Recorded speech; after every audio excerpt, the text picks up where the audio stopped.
se ha dado a conocer. Prometió que haría llegar su reino a la tierra, lo que se cumplió cuando su hijo nació en Belén.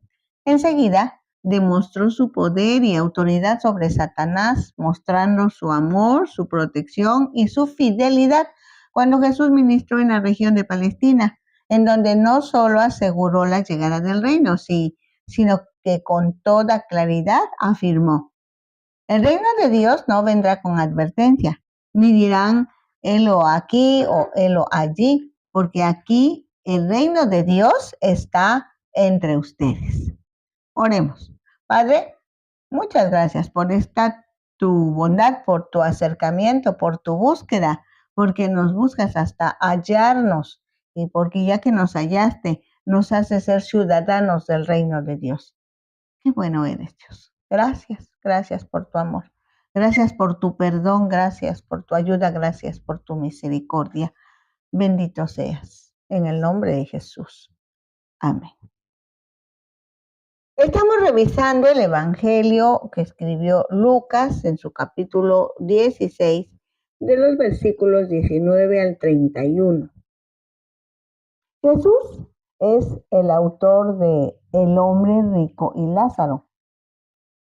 Para algunos estudiosos de las Escrituras, este es un hecho real. Para otros, es una parábola. Ambos tienen suficientes argumentos para defender su posición. Después de leerla con cuidado, se descubre que si no es real, si es una parábola, es realista. Y si es real, en ambos casos el mensaje es el mismo.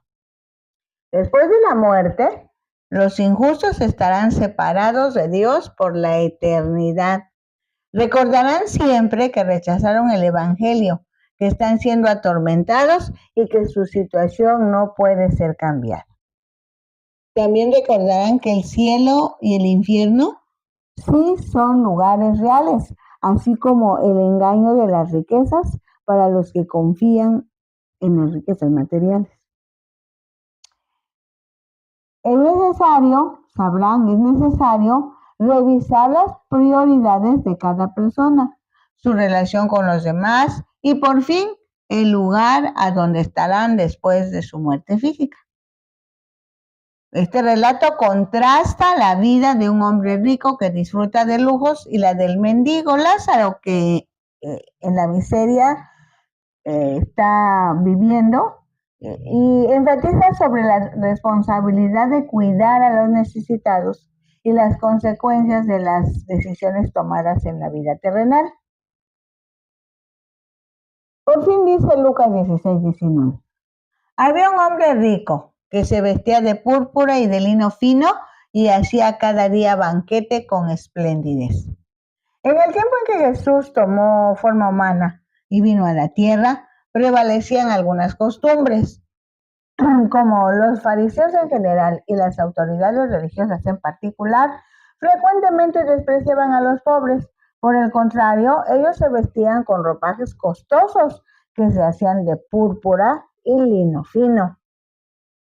Jesús contrarrestó esa forma de pensar, promoviendo la práctica de la humildad, la generosidad y el servicio a los demás. Dice Lucas 16:20. Había también un mendigo llamado Lázaro que estaba echado a la puerta de aquel lleno de llagas. Lázaro es un hombre pobre y enfermo que está a la puerta de la casa del hombre rico. La descripción de Lázaro como lleno de llagas es significativa, ya que según los judíos de la época, las llagas eran consideradas una señal de impureza. Esto explica por qué era desechado por la sociedad.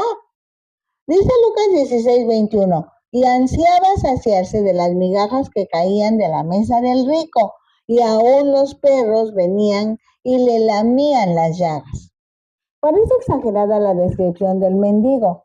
Presenta una escena muy triste de una persona que está en la completa miseria y orfandad, sin fuerzas para deshacerse de los perros que venían a lamer sus llagas. Quizá muchos días sin comer, imaginando o delirando lo que había a unos metros delante de donde estaba, porque seguramente la familia del hombre rico tenía un lugar especial llamado ahora comedor, para degustar sus alimentos, nada baratos, mucho menos insípidos. Dice Lucas 16:22. Aconteció que murió el mendigo y fue llevado por los ángeles al seno de Abraham. Y murió también el rico y fue sepultado. Dice Lucas 16:23. Y en el Hades alzó sus ojos, estando en tormentos, y vio de lejos a Abraham y a Lázaro en su seno. Ambos se enfrentan la muerte física, o sea, la separación de la parte inmaterial del ser humano, el espíritu y el alma, en relación con el cuerpo físicamente hablando, porque delante del Creador no hay diferencia entre ricos y pobres. Ambos en un momento determinado sufrirán los rigores de la muerte física. El que fue mendigo en la tierra fue llevado al seno de Abraham. El que fue hombre rico en la tierra fue llevado al Hades. El que uno esté en el seno de Abraham y el otro en el Hades, nada tiene que ver con la riqueza o pobreza material con que vivieron en la tierra, pues la decisión de estar en el Hades o en el cielo depende de haber recibido humildemente la autoridad de Dios en su vida o haber rechazado el gobierno de Dios en su vida. Es bueno aclarar sobre cada lugar mencionado donde van los que han muerto aquí en la tierra, tomando como base esta narrativa. Uno es el Hades, también llamado infierno.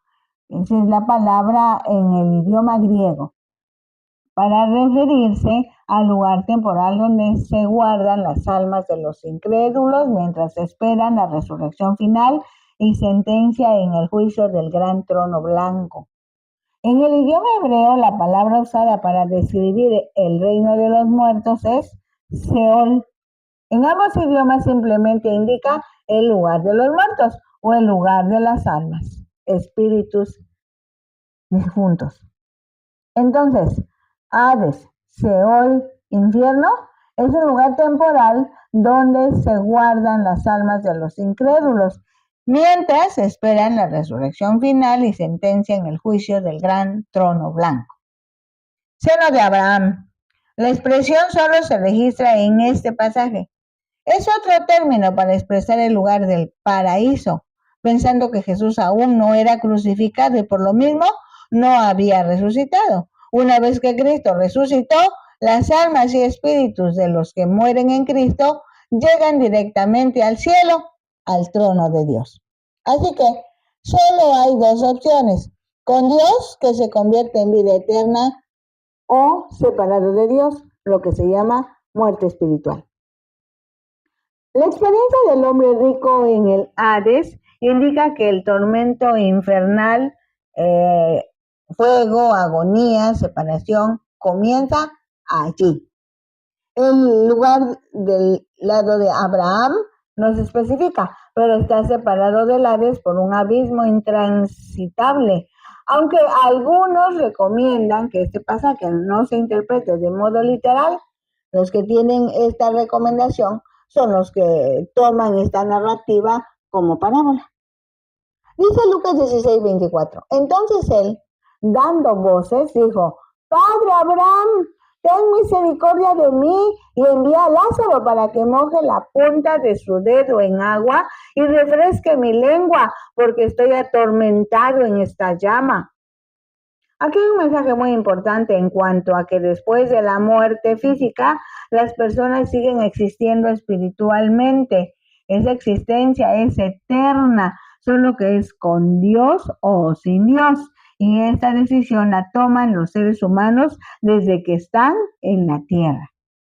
Independientemente del lugar que se escogió para pasar la eternidad, desde que se está en la tierra, los seres humanos conservan la capacidad de reflexión y comparación. Incluso este hombre hizo una solicitud a Abraham. Dice Lucas 16:25, pero Abraham le dijo: Hijo, acuérdate que recibiste tus bienes en tu vida y Lázaro también males, pero ahora estés consolado aquí y tú estás atormentado. En este versículo, Jesús enseña sobre las consecuencias de la vida en la tierra y cómo las acciones repercuten en la vida después de la muerte, sobre todo en lo que se refiere a decidir sobre la aceptación de la salvación por gracia, pues esta decisión se toma mientras están vivos en la tierra, no tanto si son pobres o ricos. En 1 Timoteo 2:4, Pablo, inspirado por el Espíritu Santo, aclara este asunto cuando dice, el cual, Dios nuestro Salvador, quiere que todos los hombres sean salvos y vengan al conocimiento de la verdad. Jesucristo es el camino, la verdad y la vida. Nadie viene al Padre si no es por Jesús. Volviendo al relato, el rico se arrepintió y suplicó a Abraham para que le ayudara en su tormento, pero ya era demasiado tarde. Sin embargo, enseña el poder de la oración y la importancia del arrepentimiento. Dios llama a todos al arrepentimiento y a buscar perdón mientras todavía estén vivos, ya que en la muerte no hay lugar para el arrepentimiento y la redención. Dice Lucas 16:26. Además de todo esto, una gran cima está puesta entre nosotros y vosotros, de manera que los que quisieren pasar de aquí a vosotros no pueden, ni de allá pasar acá. La cima es una cavidad grande y muy profunda en la tierra. Esta expresión hace referencia a la distancia y la separación que existe entre el lugar donde están las almas de los justos y el lugar donde están las almas de los pecadores. La cima es el abismo que los separa y simboliza la imposibilidad de traspasar los límites entre el cielo y el infierno. Dice Lucas 16:27. Entonces les dijo, te ruego pues, Padre, que le envíes a la casa de mi Padre. Esta reacción del que en la tierra fue conocido como hombre rico deja ver en un momento determinado que las personas, por más duras que sean, entienden sobre la necesidad del perdón y la misericordia para la vida espiritual. Ahora bien, se debe tomar las lecciones que se deriven de este pasaje bíblico, como perdonar y ser misericordioso con los demás, para no llegar a una situación en la que sea demasiado tarde para rectificar. Dice Lucas 16:28. Porque tengo 5 hermanos para que les testifique a fin de que no vengan ellos también a este lugar de tormento. Por fin, el hombre rico muestra interés por otros. En este caso, sus hermanos, los que ya son salvos por gracia para las sociedades del siglo XXI, 2025 para ser exactos, sepan que Dios ama a todos los habitantes del globo terráqueo y es necesario llevar el mensaje a otros. Así que mientras estén en la tierra, vivan de manera que puedan reflejar su fe en Jesucristo como su Señor, Salvador y Rey. Dice Lucas 16:29. Y Abraham le dijo, a Moisés y a los profetas tienen, óiganlos. Es una referencia al Antiguo Testamento. El hombre rico había dejado de ponerle atención a las escrituras y sus enseñanzas y temía que sus hermanos hicieran lo mismo. La respuesta de Abraham, que menciona la importancia de escuchar a Moisés y a sus profetas, subraya que la revelación de Dios ya ha sido dada. Solo se necesita leerla, reflexionar y llegar a la crucifixión y resurrección de Jesucristo, pues en este momento la gracia de Jesucristo está a favor del que cree. Dice Lucas 16:30. Él entonces dijo, no, padre Abraham, pero si alguno fuere a ellos entre los muertos, se arrepentirán. Mas Abraham les dijo, si no oyen a Moisés y a los profetas, tampoco se persuadirán aunque alguno se levante de los muertos. Jesús es Dios y Jesús sabe todas las cosas. Aquí está refiriéndose a su propia resurrección y sabe bien que muchos de los judíos no creerían en Jesús como su Salvador, aunque resucitó de entre los muertos. El rico no fue al infierno por sus riquezas, sino por egoísmo. No alimentó a Lázaro, no le permitió entrar en su casa, ni cuidó de su salud, pues aunque tenía muchas bendiciones, era duro de corazón. Lo anterior quiere decir que la cantidad de dinero que alguien tenga no es lo importante, sino la forma en que se use. Los ricos y los pobres pueden ser generosos o avaros. El rico pensó que sus 5 hermanos, sin duda, creerían a un mensajero que resucitara. Pero Jesús dijo que si no creyeron a Moisés y a los profetas, los que siempre hablaban de la importancia de cuidar de los pobres, ni siquiera una resurrección los convencería. Jesús sabe que en ese viaje precisamente, al caminar hacia Jerusalén, va camino hacia la muerte. También estaba seguro de que si resucitara, muchos que eran autoridades religiosas de los judíos no aceptarían como válida esa resurrección. Realmente es una ironía lo que Jesús está diciendo, pues las autoridades religiosas estaban aferradas a su manera de pensar y ni las Escrituras ni el Hijo de Dios mismo lograrían convencerlos para que cambiaran su opinión. Ahora vamos a Lucas 17 de los versículos 20 al 37. Vamos al versículo 20.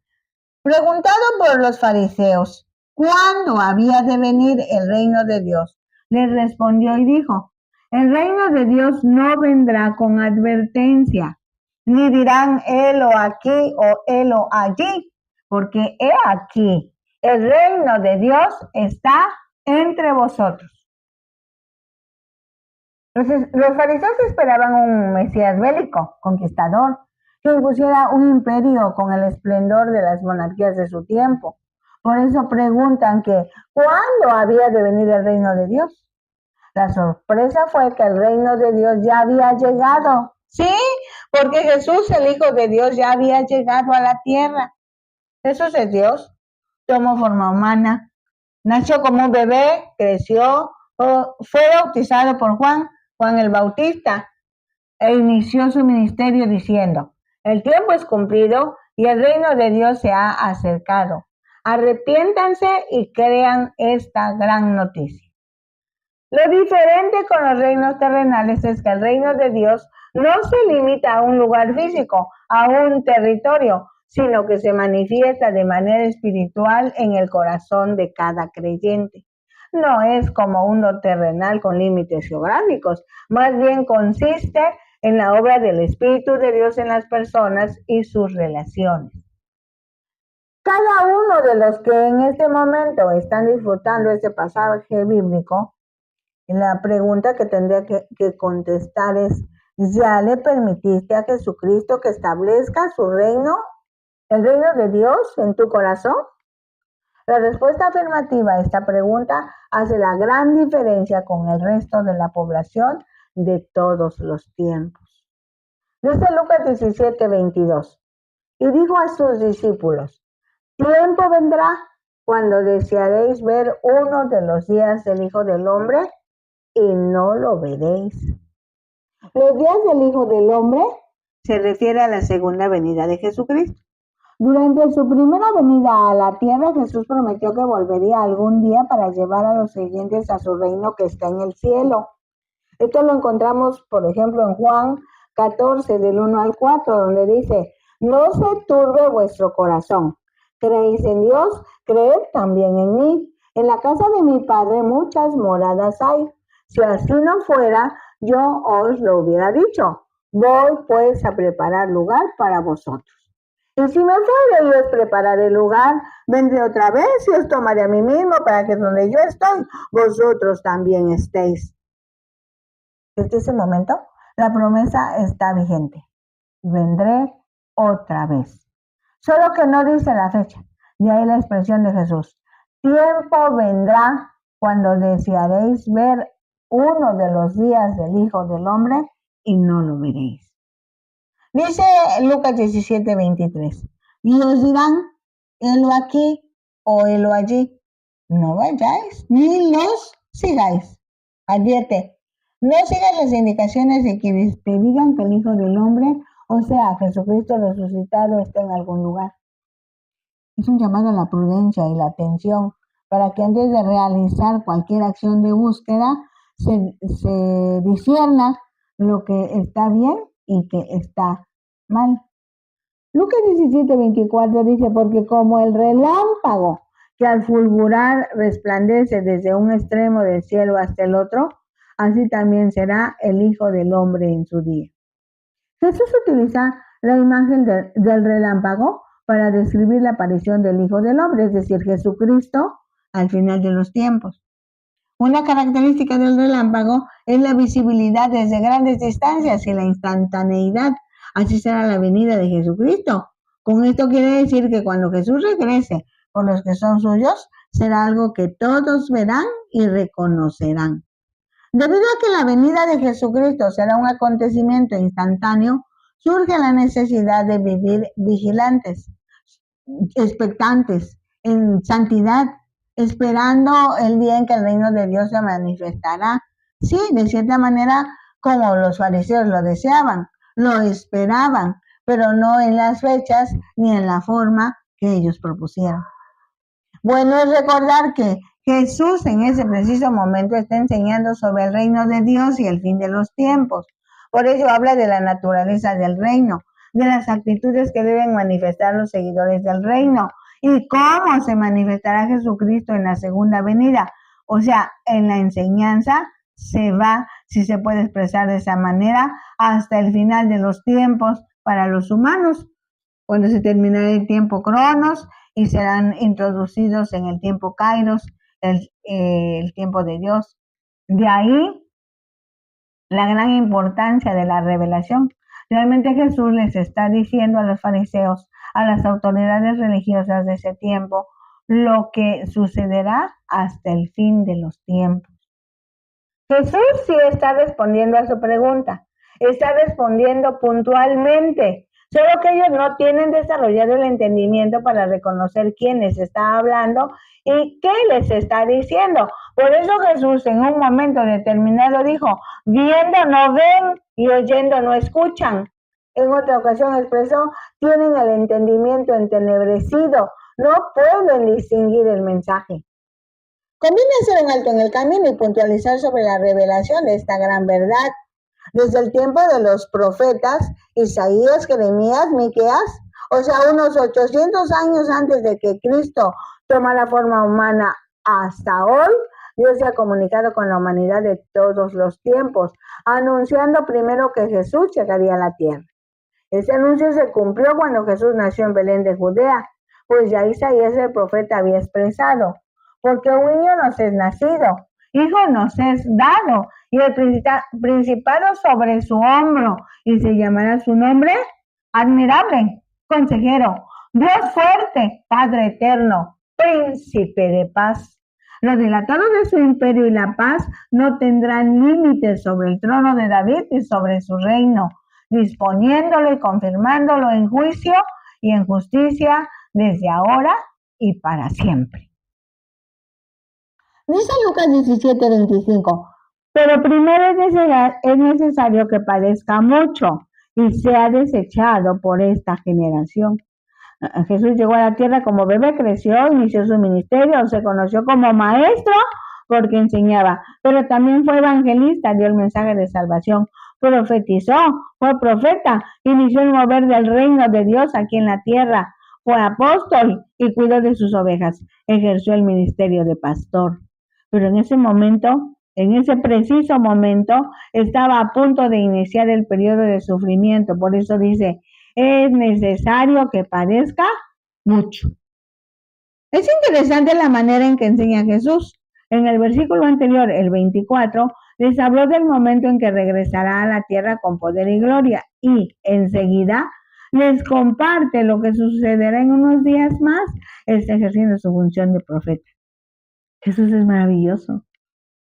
Dice Lucas 17:26, como fue en los días de Noé, así también será en los días del Hijo del Hombre. Comían, bebían, se casaban y se daban en casamiento, hasta el día en que entró Noé en el arca y vino el diluvio y los destruyó a todos. Jesús ahora habla del pasado como fue. Les recuerda la historia de la humanidad y se remonta hasta la época del diluvio, cuando Noé fue usado poderosamente por Dios para dar una gran lección a la humanidad de ese tiempo. Ese acontecimiento está narrado en Génesis 7, si gustan leerlo. Lucas 17:28 dice, asimismo, como sucedió en los días de Lot, comían, bebían, compraban, vendían, plantaban, edificaban. Mas el día en que Lot salió de Sodoma, llovió del cielo fuego y azufre y los destruyó a todos.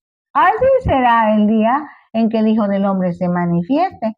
En aquel día, el que esté en la azotea y sus bienes en casa, no descienda a tomarlos, y el que en el campo asimismo no vuelva atrás. Acordaos de la mujer de Lot. También le menciona el asunto de Lot y el juicio de Dios sobre Sodoma y Gomorra. Por favor, lean Génesis 19. Dice Lucas 17:33. Todo el que procure salvar su vida, la perderá. Y todo el que la pierda, la salvará. Este planteamiento parece contradictorio. Se conoce como paradoja. Pero no, realmente es verdadero. Se trata de Jesús hablando a sus discípulos sobre el tiempo del fin. Cuando el Hijo del Hombre venga en su gloria, les dice que deben estar preparados para renunciar a todo para seguirle y deben estar dispuestos a perder sus vidas para salvarlas. Dejar de lado lo que parece interesante aquí en la tierra y al contrario, ocuparse de todo lo relacionado con el reino, pues la eternidad la vivirán con Jesús en el reino de Dios. El reino de Dios que está en los cielos. Así sí toma significado la expresión el que pierda su vida. Aparentemente, aquí en la tierra, perderá su vida, pero realmente la salvará cuando llegue al trono de Dios y disfrute por la eternidad de su reino, de su gloria, de su poder. Y algo todavía más emocionante es que aquí y ahora ya está viviendo con los parámetros del reino, porque el reino de Dios está entre los que han pedido a Dios que Él sea su rey. Dice Lucas 17:34. Os digo que en aquella noche estarán todos en una cama. El uno será tomado y el otro será dejado. Dos mujeres estarán moliendo juntas. La una será tomada y la otra dejada. Dos estarán en el campo. El uno será tomado y el otro será dejado. A mi parecer, la iglesia de Jesucristo se irá con su rey cuando Él venga por esa preciosa iglesia que está ataviada, lista, decidida, pero estadísticamente hablando, está al 50%. Quiera Dios que los que estamos disfrutando esta palabra seamos el 50% de los que serán tomados. Dice Lucas 17:37, y respondiendo le dijeron, ¿dónde, Señor? Él les dijo, donde estuviera el cuerpo, allí se juntarán las águilas. Esta expresión se considera una ilustración en donde los que están viviendo de acuerdo a la voluntad de Dios que está escrita en su palabra, serán atraídos hacia Él. Pues las águilas en la Biblia son símbolos de fortaleza, visión y elevación espiritual. De la misma manera, los que no creen la buena noticia del amor de Dios mostrado en el sacrificio, muerte y resurrección de Jesucristo, estarán separados de Él por siempre. ¿Te parece interesante esto? Si quieres, vuélvelo a escuchar. Si quieres, vuelve a leer la palabra.